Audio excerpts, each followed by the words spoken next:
How to download the Google Chrome offline installer. Hi everyone, it's Sophia to assist you today. Without any delay, let's jump right in. First, open Chrome and search Chrome standalone installer and click on the first link that pops up.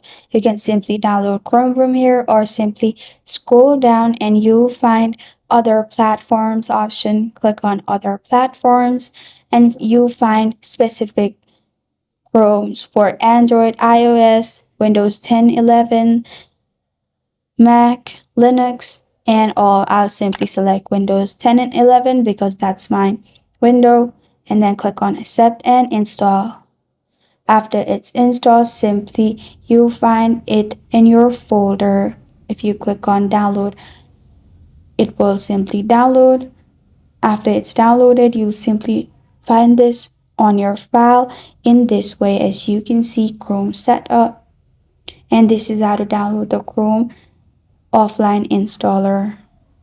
Thank you for joining me today. If this video helps you out, please leave a like and subscribe for more.